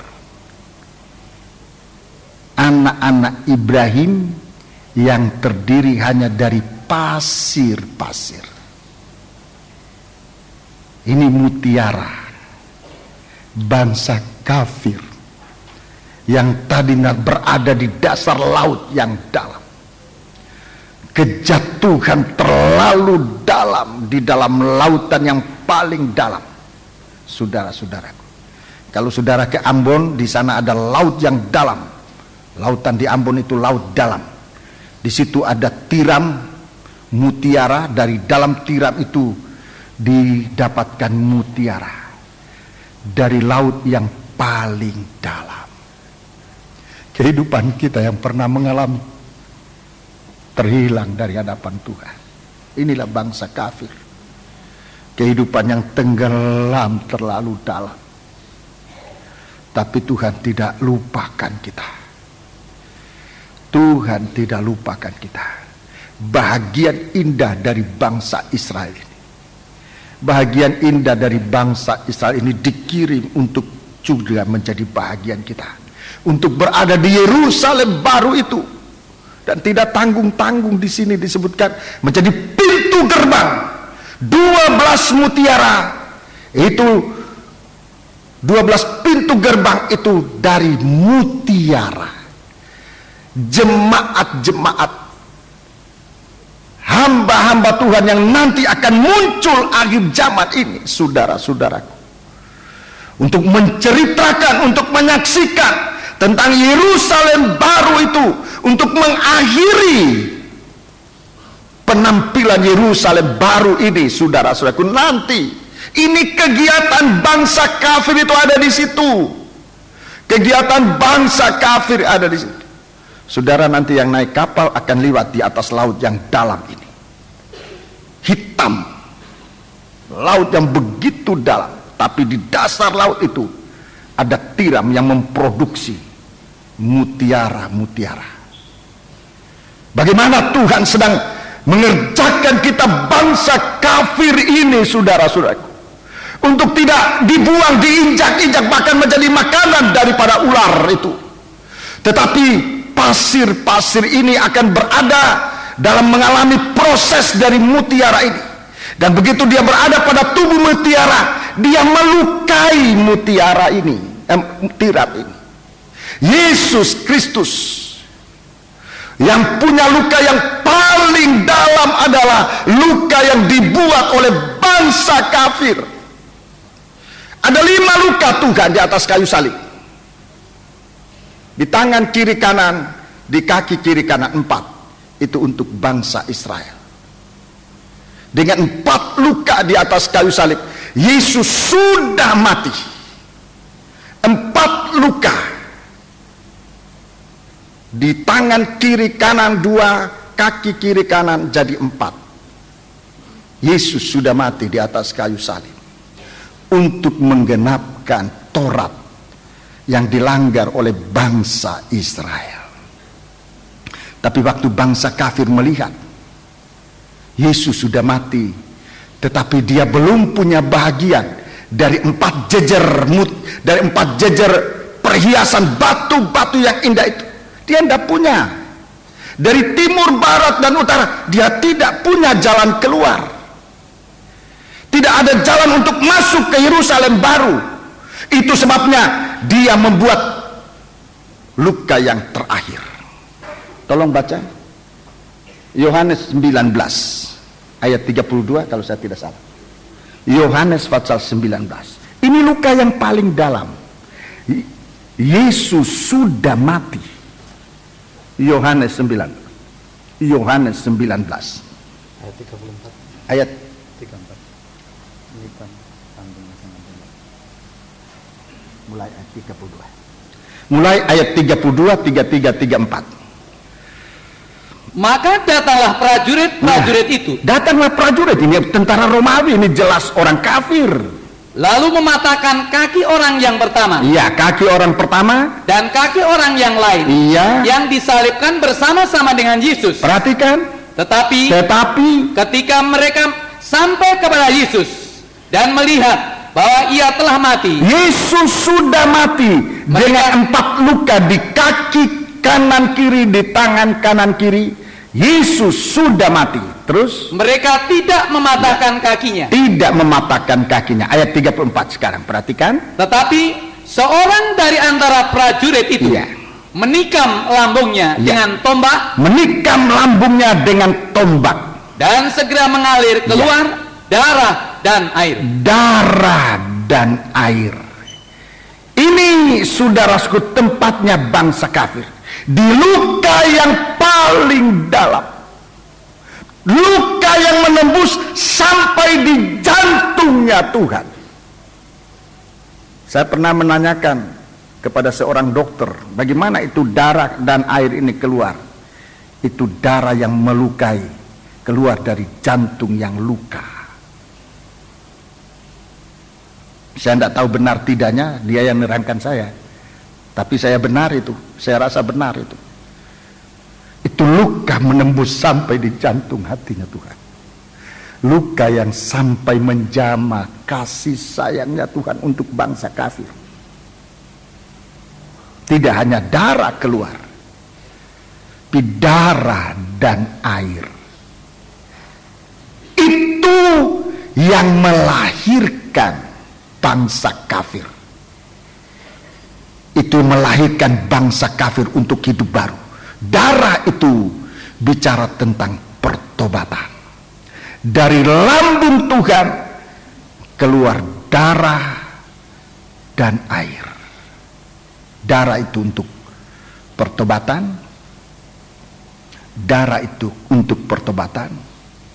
Air itu kelahiran baru. Dua, darah dan air.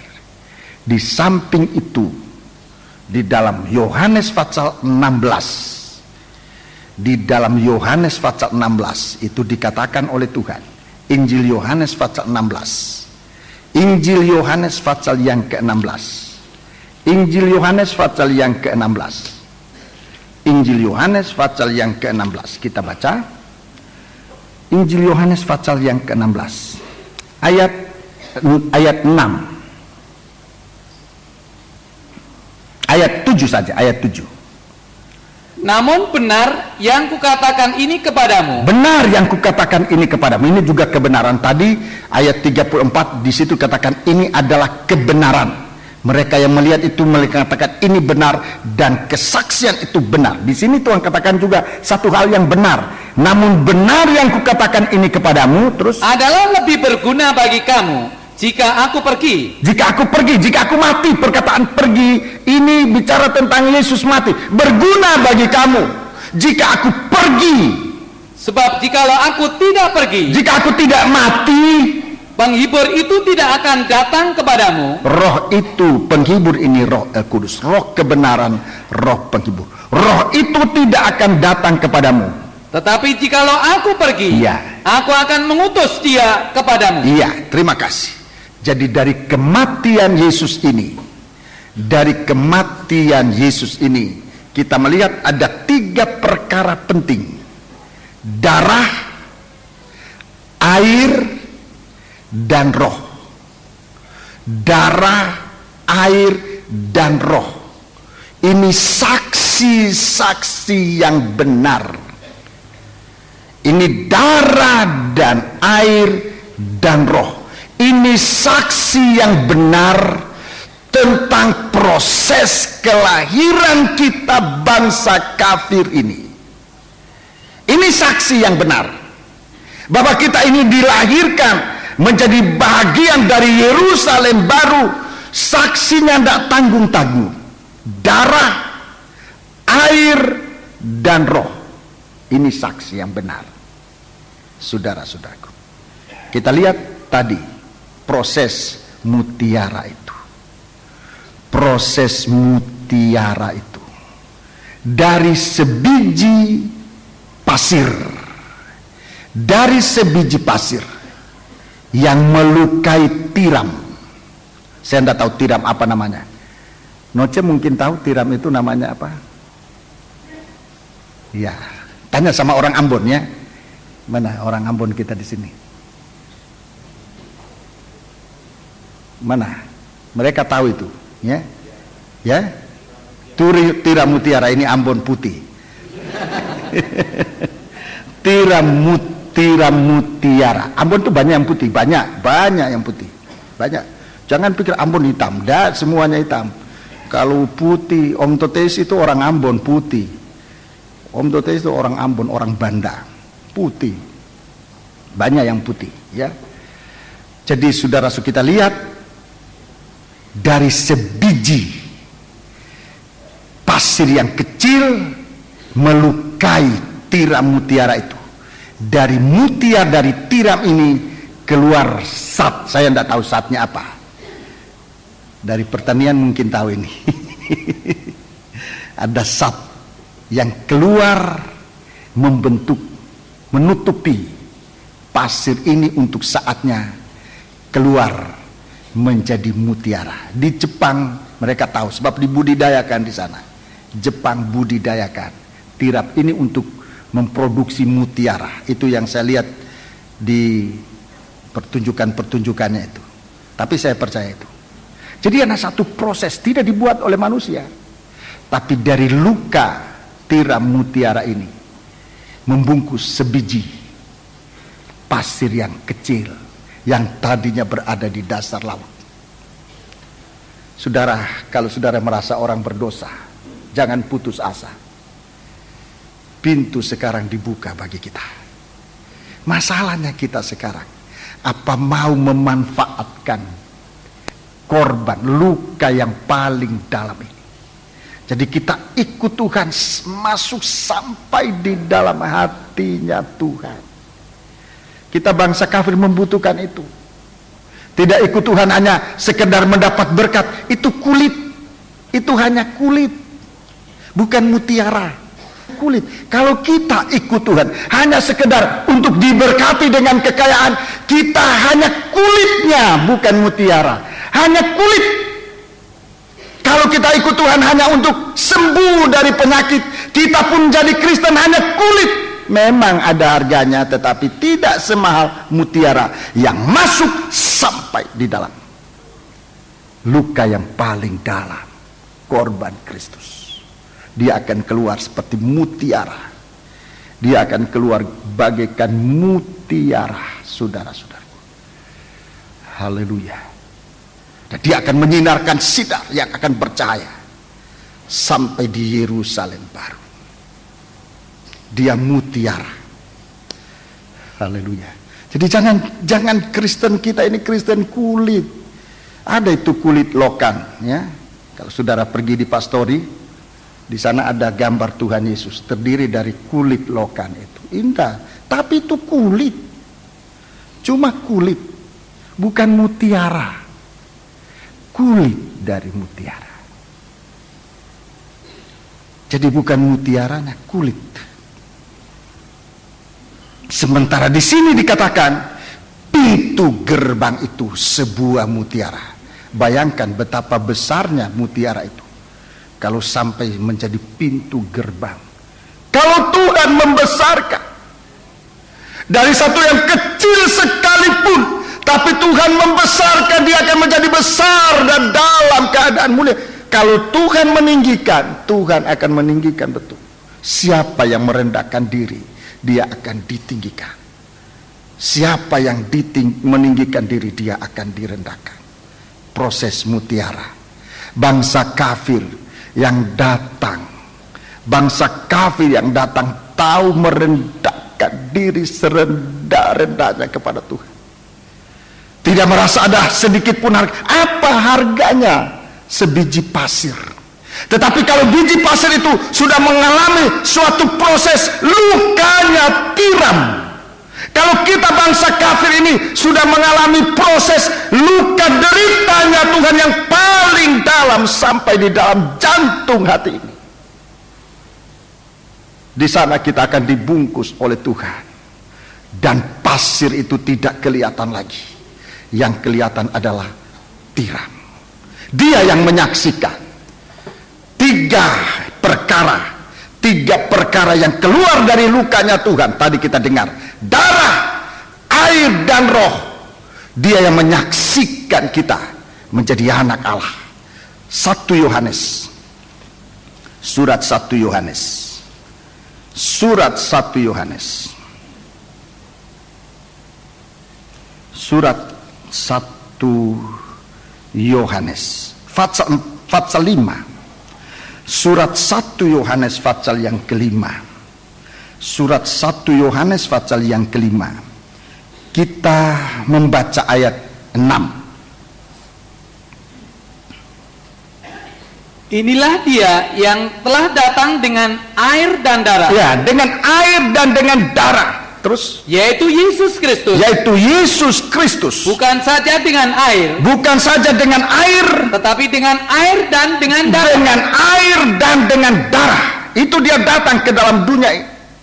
Dia masuk sampai di dalam tempat yang paling dalam. Sampai di bawah bumi yang paling dalam.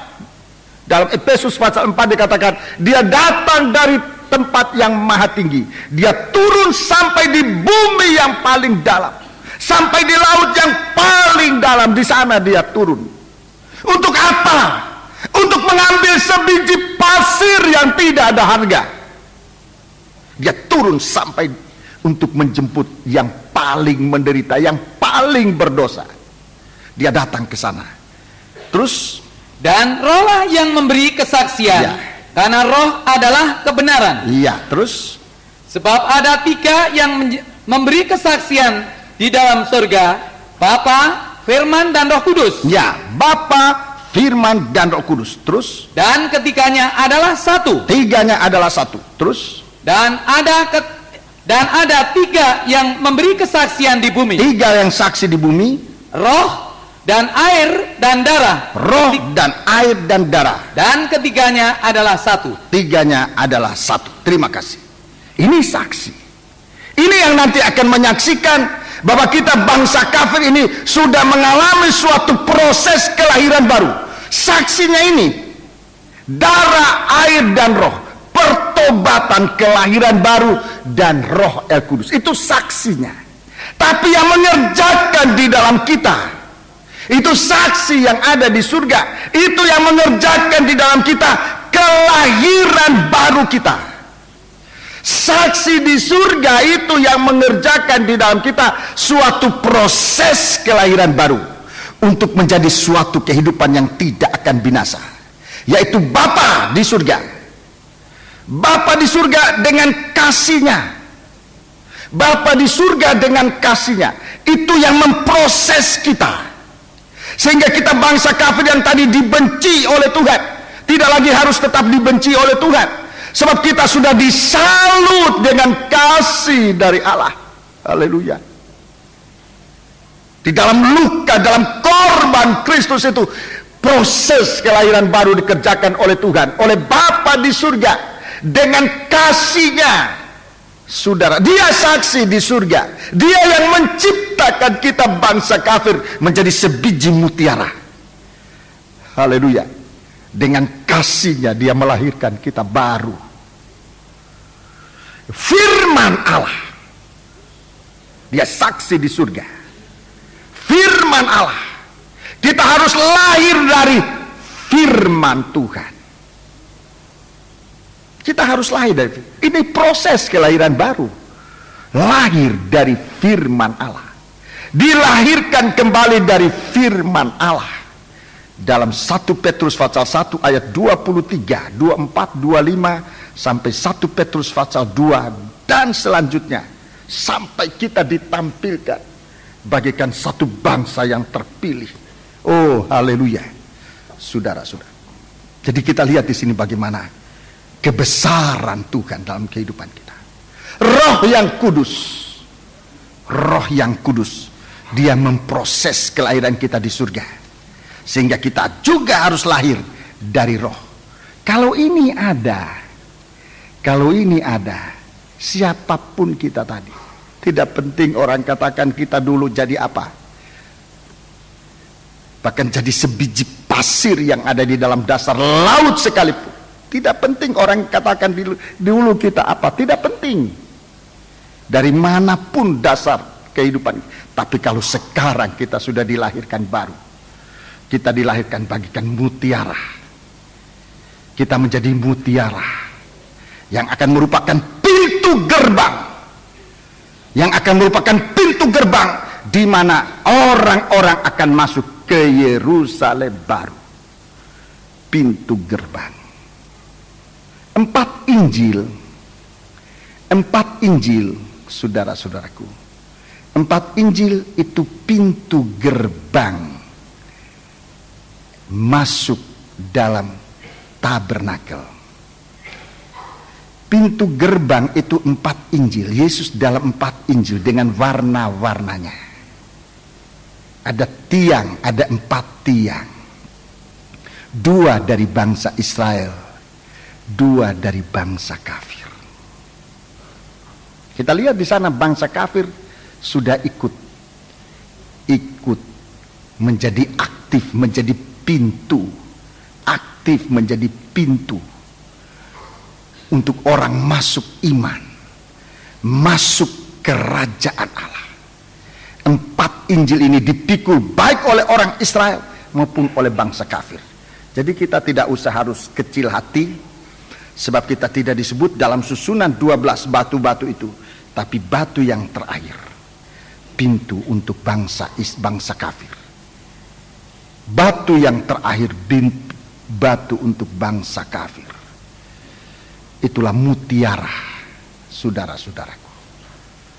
Begitu indah, begitu indahnya. Rasul Paulus, dia tidak termasuk 12 rasul. Dia rasul yang ke-13. Tapi dia rasul untuk bangsa kafir. Saudara nanti akan melihat pekerjaan dari Rasul Paulus menghasilkan 2 tiang dalam pintu gerbang. Rasul Paulus, saudara-saudara, rela mati melayani Tuhan sampai mencucurkan darah. Tapi begitu dia mencucurkan darah, dia mempersembahkan 2 tiang pintu gerbang. Dia mempersembahkan 2 pintu gerbang dari bangsa kafir. Haleluya. Kita tidak usah berkecil hati karena kita bangsa kafir.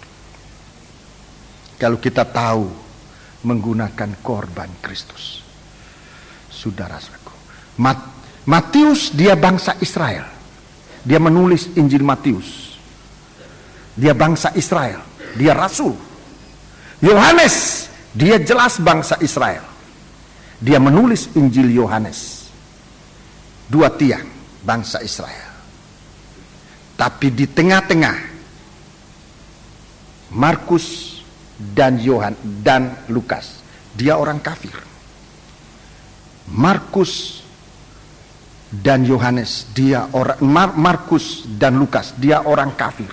Tapi dia berada dalam jejeran 4 tiang pintu gerbang dari tabernakel. Dia bagaikan mutiara di tengah-tengah permata.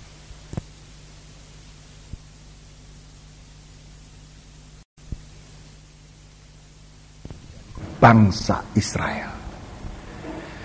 Haleluya. Sebab ikut ini dilahirkan dari darah, dilahirkan dengan tanda darah, dengan air dan roh. Ini saksi di bumi. Tapi 3 saksi di surga, dia yang memproses kelahiran kita.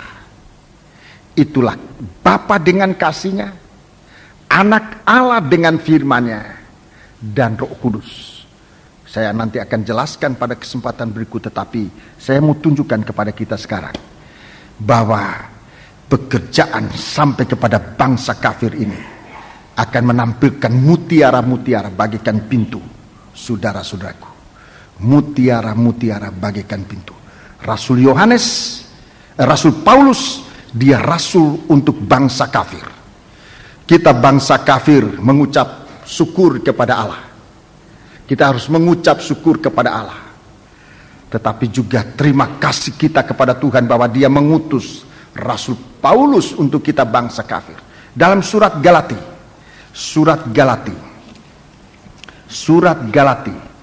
pasal 2. Surat Galati pasal 2. Jadi kita lihat di sana surat Galati pasal 2 bagaimana bangsa kafir ini disejajarkan dengan bangsa Israel. Galati pasal 2 kita membaca ayat 9 Dan selanjutnya.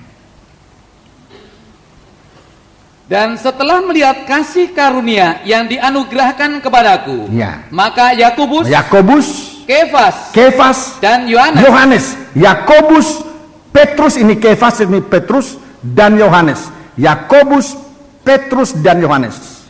Yang dipandang sebagai soko guru jemaat. Sebagai soko guru jemaat, dasar dari jemaat, tiang penopang dari jemaat. Ini soko guru, tiang yang punya dasar yang kuat, soko guru dari sidang jemaat. Berjabat tangan dengan aku. Berjabat tangan dengan aku. Dan dengan Barnabas sebagai tanda persekutuan. Dan dengan Barnabas sebagai tanda persekutuan. Supaya kami pergi kepada orang-orang yang tidak bersunat. Supaya kami pergi kepada orang yang tidak bersunat. Terus. Dan kepada mereka. Dan mereka kepada orang-orang yang bersunat. Kepada orang Israel. Terus. Hanya kami harus tetap mengingat orang-orang miskin. Dan memang itulah yang sungguh-sungguh kuusahakan melakukannya. Jadi ini Rasul Paulus, saudaraku, Rasul Paulus, dia diutus ke bangsa Israel mencari pasir-pasir itu untuk menjadi percaya. Dan apa yang dikerjakan oleh Rasul Paulus, dia pertanggungjawabkan di hadapan Tuhan dan di hadapan kita sidang jemaat sampai pada hari ini, bahwa dia sempat menemukan mutiara yang disejajarkan dengan dua tiang yang lain, ya, Matius dan Yohanes. Petrus membawa dua bangsa kafir untuk juga menjadi pintu gerbang, tiang pintu gerbang untuk masuk di dalam tabernakel, yang artinya sekarang masuk di dalam Yerusalem baru. Lebih baik saya tunjuk ayatnya dalam 2 Timotius pasal 4. Dalam 2 Timotius pasal yang keempat. 2 Timotius pasal yang keempat. Surat 2 Timotius pasal 4. Haleluya. Oh, Tuhan itu begitu besar. 2 Timotius pasal 4. Kita baca ayat 6. Ayat 6. Mengenai diriku, darahku sudah mulai dicurahkan. Mengenai diriku, darahku sudah mulai dicurahkan. Sebagai persembahan dan saat kematianku sudah dekat. Darah mulai mengalir. Rasul Paulus bekerja sungguh-sungguh membawa kita bangsa kafir sampai di dalam hati batinnya Tuhan. Membawa sampai ke dalam luka yang paling dalam. Sumber darah itu. Dia membawa kita dengan darah. Dan dia katakan dalam surat Filipi, sekalipun dia harus mempersembahkan darah itu, dia tidak merasa rugi di saat Yesus datang. Darahku mulai dicurahkan sebagai persembahan dan saat kematianku sudah dekat. Ayat 7. Aku telah mengakhiri pertandingan yang baik. Iya. Aku telah mencapai garis akhir. Dan aku telah memelihara iman. Terus. Sekarang telah tersedia bagiku mahkota kebenaran. Yang dikaruniakan kepadaku oleh Tuhan, Hakim yang adil pada harinya. Tetapi bukan hanya kepadaku, melainkan juga kepada semua orang yang merindukan kedatangannya. Iya, merindukan kedatangannya. Yerusalem baru, di sana pertemuan kita dengan Tuhan untuk selama-lamanya. 9. Jadi sebelum dia mati, Rasul Paulus mempersembahkan hasil kerjanya di tengah-tengah bangsa kafir. Mari kita baca. Berusahalah supaya segera datang kepadaku. Ya, berusaha supaya segera datang kepadaku. Karena Demas telah mencintai dunia ini dan meninggalkan aku. Ya, Demas meninggalkan aku. Ia telah berangkat ke Tesalonika. Iya. Kreskes telah pergi ke Galatia. Kreskes telah ke Galatia, Dan Titus ke Dalmatia. Dan Titus ke Dalmatia. Sudah pergi semua. Mari kita perhatikan ayat 11 di garis bawahi ini. Hanya Lukas yang tinggal dengan aku. Lukas tinggal dengan. Ini hasil karya Rasul Paulus mencapai seorang yang disebut Lukas.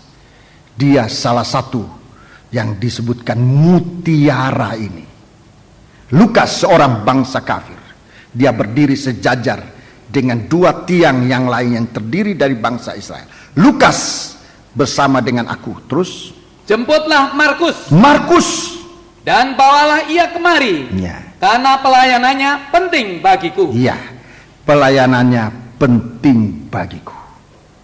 Jadi sampai matinya Paulus bersama dengan dua bangsa kafir ini, dia membawa dua mutiara ini menjadi tiang dari pintu gerbang dari tabernakel. Lukas dan Markus. Cerita dari Markus ini mungkin saya akan ceritakan pada hari Minggu yang akan datang. Bukan seorang yang mulia tadinya. Dia seorang pembantu, seorang kacung. Tapi dia tetap setia melayani Tuhan sampai Tuhan datang. Di dalam Injil, di dalam Kisah Rasul disebutkan, dia tidak menggunakan gelar sarjana. Dia tidak menggunakan gelar sarjana di belakang namanya. Sarjana ini, sarjana tidak. Markus dia menggunakan gelar pembantu. Markus atau Yohanes pembantu.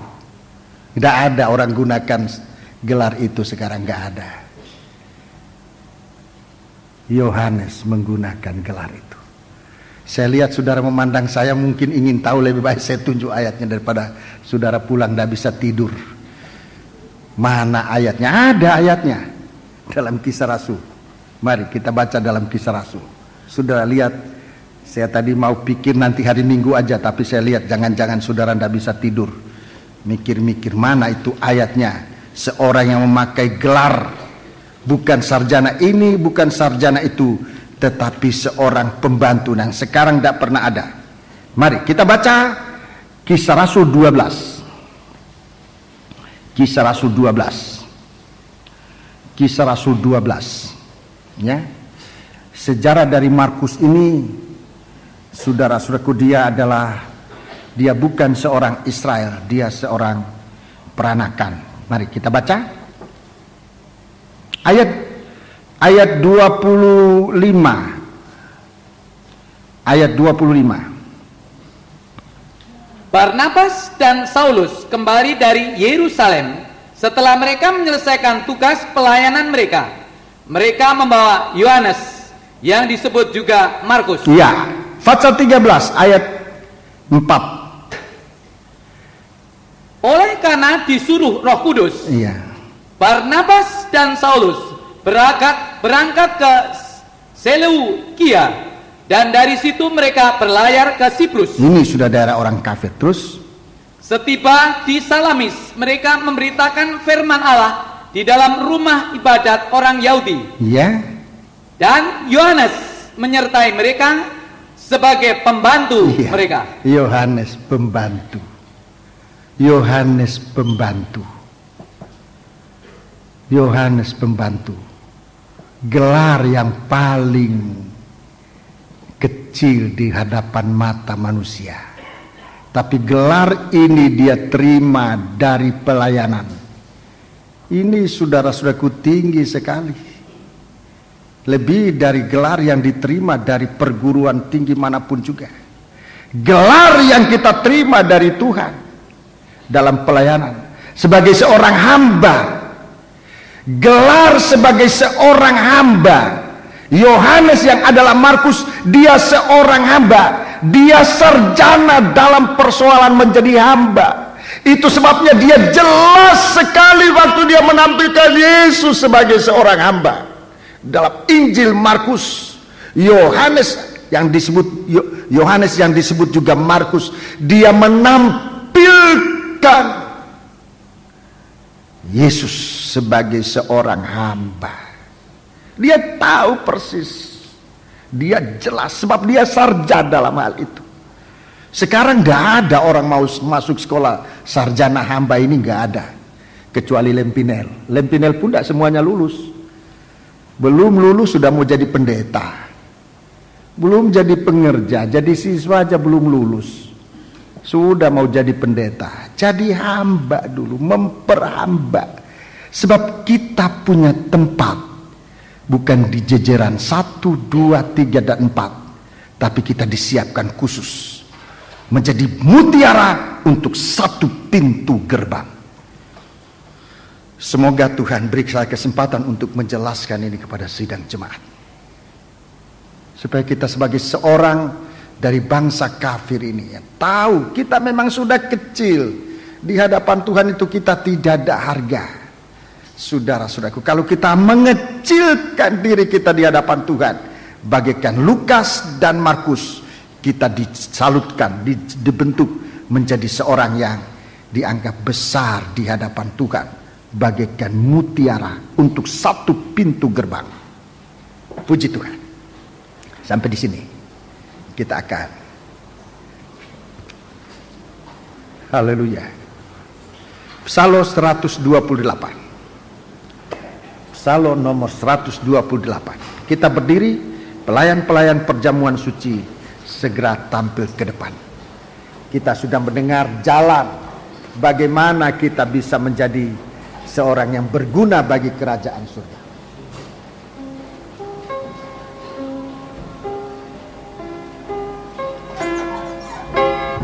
Haleluya.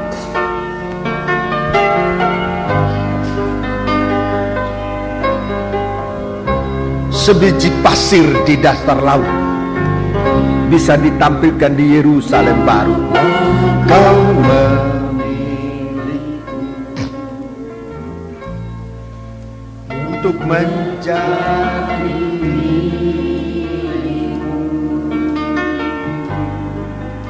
sedangkan kau tahu salahku. Haleluya.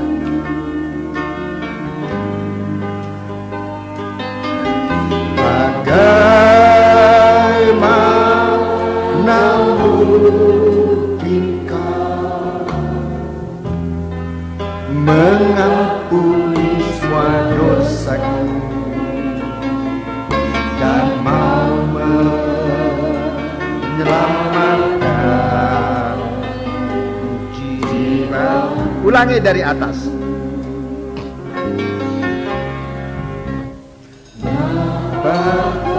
Adakan pengakuan sungguh-sungguh kepada Tuhan, mengaku kasih-Nya,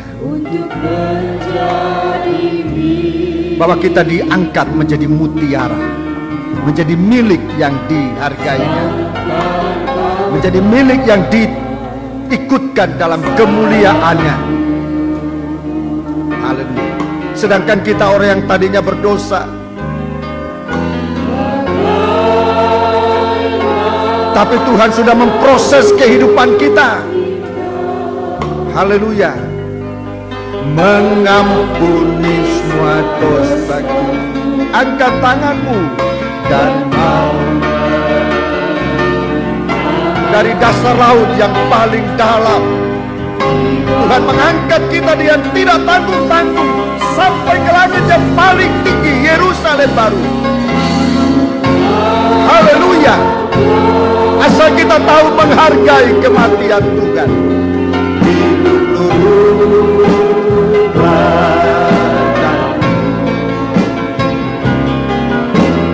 mau mentaati firman-Mu.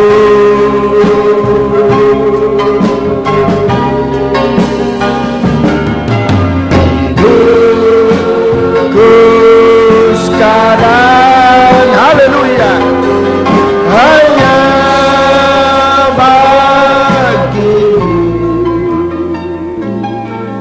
berjalan sertamu tiap hari. Turunkan tangan. Ngapa kau memilihku? Ngapa kau memilihku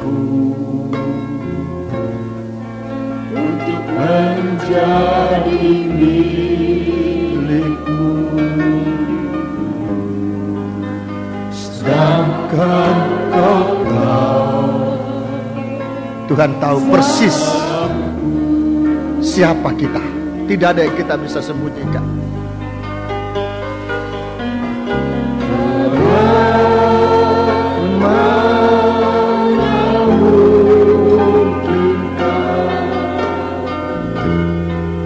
Mengampuni semua dosaku dan mau menyelamatkan jiwa. Dengan ngapa kau memilihku?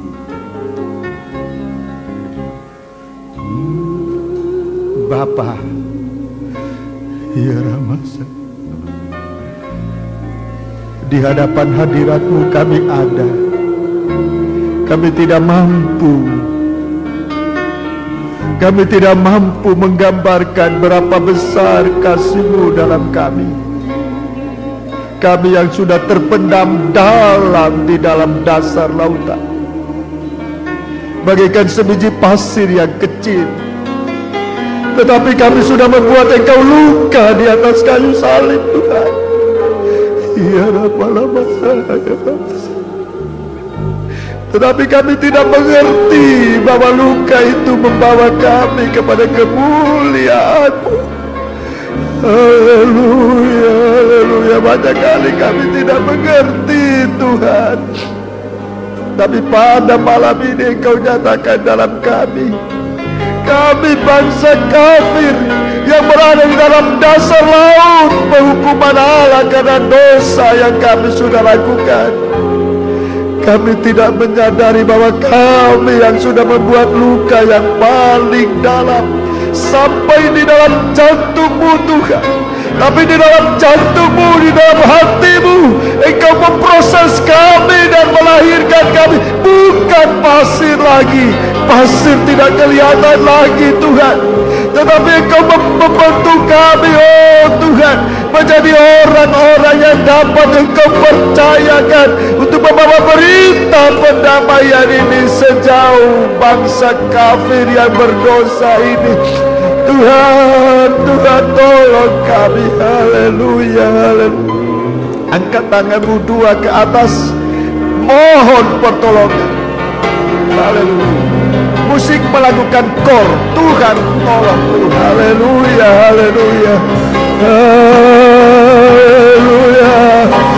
Ya Rabbal Sakkalawasa, ya Rabbateri, ya Rabbatkualawasa.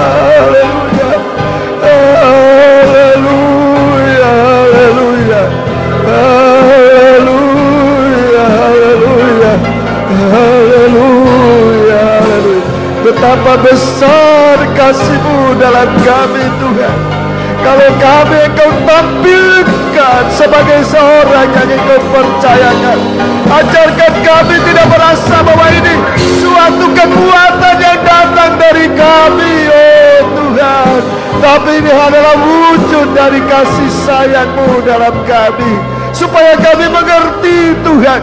Dan kami tidak menjual mahal yang sebenarnya asalnya hanya Engkau yang memberikan kami harga yang mahal itu, Tuhan. Haleluya, haleluya, haleluya, haleluya. Ya Rabbal-Kualawasa, ya Rabbateri, ya Rabbatkualawasa, ya Rabbatkualawasa, ya Rabbatkualawasa, ya Rabbateri, ya Rabbatkualawasa. Haleluya, haleluya, haleluya, haleluya, haleluya, haleluya, haleluya, haleluya, haleluya, haleluya, haleluya, haleluya, haleluya. Ya Rabbal Sakkalawasa, ya Rabbateri, ya Rabbatkualawasa. Haleluya, haleluya, haleluya. Terima kasih Tuhan, haleluya. Terima kasih Tuhan, haleluya. Engkau melahirkan kami menjadi baru. Engkau punya rencana bagi kami untuk turut masuk ke Yerusalem baru, ya Tuhan. Terima kasih. Betapa agung, betapa besar Engkau dalam kehidupan kami ya Bapa. Terima kasih Tuhan, terima kasih. Haleluya, haleluya. Terima kasih Tuhan. Segala puji hormat dipersembahkan bagi-Mu. Terima kasih. Turunkan tangan.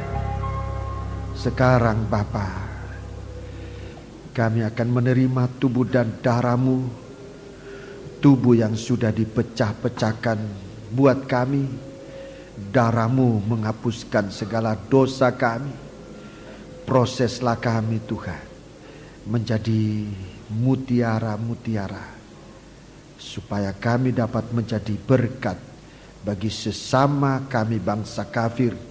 Bahkan jika Engkau mempercayakan kepercayaan lebih dari itu, Engkau yang akan menanggungkan di atas kami kemurahan yang sudah kami terima untuk dibawa kepada bangsa-Mu, bangsa Israel. Terima kasih Tuhan, terima kasih. Sekarang Bapa, kami akan menerima perjamuan suci tubuh dan darah. Bapa, berkati perjamuan suci ini, dan kami akan terima di dalam nama Allah Bapa, Sang Putra dan Roh Kudus, Tuhan Yesus Kristus. Haleluya. Amin.